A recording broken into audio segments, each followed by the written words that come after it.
there's a mutual respect that we have for one another. It's that level of respect that enables us to perform at a high level when we compete against each other. It automatically makes you better.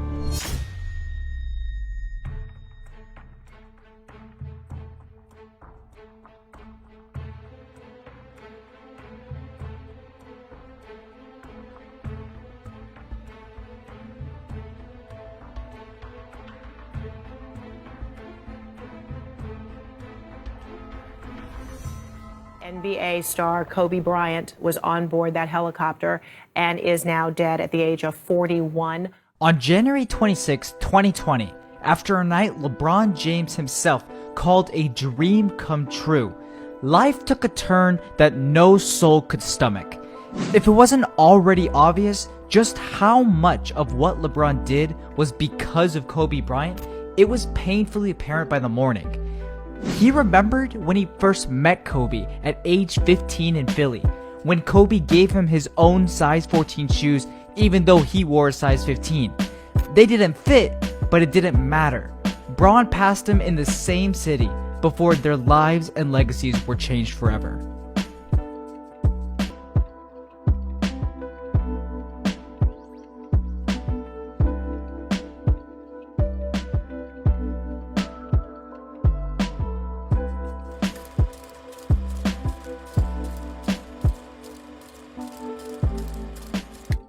No man is his own island, and no NBA legend makes a legacy on their own.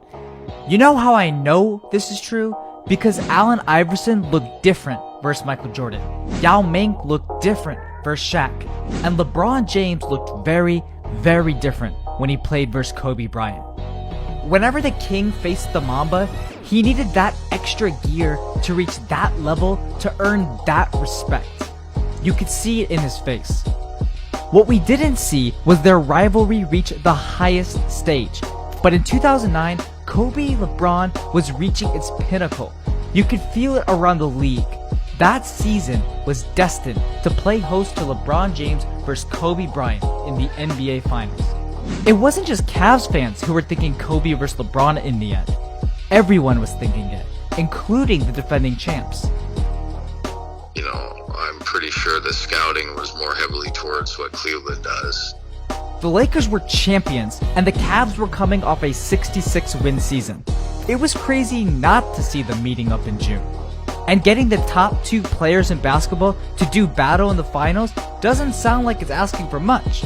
But for LeBron, carrying the Cavs past the Celtics and Magic looked impossible.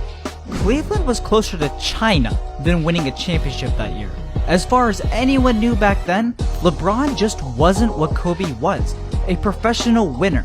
So much of LeBron's early Cleveland legacy was defined by playoff shortcomings. And that's when their stark differences in legacy began. They were honestly never on the same page despite sharing the same goals. Their careers were just opposites. 22-year-old LeBron got swept in the finals. 22-year-old Kobe already had 2 rings. 25-year-old LeBron won back-to-back MVPs. 25-year-old Kobe lost Shaq, Karl Malone, and Gary Payton. The timing just wasn't there, and nobody hated it more than Kobe himself. Mostly because LeBron versus Kobe wasn't just a headliner, it was basketball at its absolute purest form. Despite playoff shortcomings, LeBron always came up clutch versus the Mamba in the regular season. You could imagine Kobe's motivation. In 2008, Bryant was undoubtedly the most dangerous and proven player in the world. He was the best player in the world, and LeBron began to endanger that. Despite winning the 2009 championship, Kobe was sharing the spotlight with LeBron's 2009 MVP. If you were Kobe, you'd honestly have every reason to believe you were the better player. It's just not what he was hearing. The opportunity to defeat who they claim is coming for your throne, to silence the disrespect, it drove the Lakers that season. So LeBron was the only one that I knew I had to beat a great to be great. The Lakers came into the 2009-2010 campaign still looking like champions. They won 18 of their first 21 games and took the West. But we couldn't call it a season of dominance. It was hard. and many considered it a season of doubt. It truly was a metaphor for the slippery uphill battle Kobe faced in his last dance. After you reach the top, the only thing anyone could ever talk about is how you're going to fall off. But in the most Mamba of fashions, Kobe embraced all of it. LeBron was finding himself more and more at the top of the league. Reality was finding itself further and further from expectations. So Kobe just knew this season wasn't going to be pretty. The ending wasn't going to be beating the Magic in 5. He made himself forget about the 2009 championship. He wanted to earn it all over again. He was ready for those ugly games, the ones you wouldn't want to play in, much less a 4-time champion. Visiting Oklahoma City, Kobe Bryant flu-like symptoms all day long. But the mentality was the same. It was probably patented at that point. It was a Mamba who could never lose, because he was always learning, still looking up from the top of the world. Kobe was always on the cusp of better, and never away from beautiful basketball for long. The trick was to distance fear so much so that all that was left was his pure competitive spirit. That's how he unlocked playoff Kobe. That, and facing King James in the regular season. Before 2009, LeBron and Kobe faced off 11 times, with a 6-5 count in the Kings' favor. The matchups were dead even because of Kobe and LeBron's shared obsession to get the best of each other. The mental battles were real. So real that they would change their game just when they faced each other. In their head-to-head, Kobe set the high in assists and LeBron set the high in points. They were learning from each other's strengths. 2 dribble, pump fake, reverse spin, shot. Bryant spins, pokes it up, puts it in. Yeah, I watch it. Yeah, I study it. Every Laker wanted to suit up for the Kobe-LeBron war. And during the most wonderful time of the year in 2009, we saw the first of 2 battles that season. It was the main event on NBA Christmas Day. It was a statement game. The Cavs dominated, and Staples Center booed their own defending champs off their own court. It felt like Kobe couldn't do more. He had over a third of the Lakers' points, nearly capped off a triple-double, and it still wasn't enough. And why would he do more? The Lakers were the better team. We're talking Pau Gasol versus Jonas Ilgauskas, Metta World Peace versus Anthony Parker, Lamar Odom versus JJ Hickson, Andrew Bynum versus 38-year-old Shaq. But Kobe did do more. In fact, a month later, we witnessed quite possibly the greatest Kobe vs. LeBron game we ever saw. Kobe entered the arena of the team that routed his Lakers less than a month ago. Everyone thought it was a finals preview. It was Cavs Lakers, number 1 versus number 2. The night before, Kobe shot 4 for 17. But that day, that game, he brought it early. He made dinner out of Anthony Parker.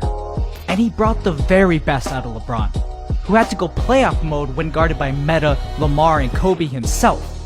Just watch his face, his energy, it was different. His legacy was on the line. It was being judged in the presence of the great Kobe Bryant. The Mamba scored over a third of his team's points again versus the Cavs. He hit the shot to make it a dead even game with 90 seconds remaining. He made sure this game was different than losing by 15 at home. Lake Show got everything out of the Cavaliers on the road, falling short by a single possession until they had to foul out of desperation. It took them less than a month to look like how a championship team on the road should look, and they were still 5 months from June. But for the LeBron-Kobe saga, this final matchup was all that we had left. The Cavs would hit wall after wall, Celtic after Celtic, and come up short, robbing NBA history of potentially the greatest head-to-head in finals history. And think about the legacies. Imagine if beating the King was added to Kobe's legacy, in his last dance no less. Or if LeBron tamed the Black Mamba after being swept by the Spurs, but before collapsing to Dallas. Talk about a comeback. By the way, LeBron has a chance to go over and say hello to Kobe, who is sitting in the front row right at midcourt. He has played for Coach K and Team USA, slapping the floor here against the Mamba. There's James, goes across the lane, lays it up, and lays it in. And there it is. He just became the third leading scorer in NBA history, passing Kobe Bryant. He's hilarious. I mean, non-stop, though. You know what I mean? Like, it don't stop. I want to continue along with my teammates to continue his legacy, not only for this year, but as long as we can play the game of basketball that we love, because that's what Kobe Bryant will want. That's the most devastating thing about Kobe and LeBron. There is no true closure. There are only the memories. And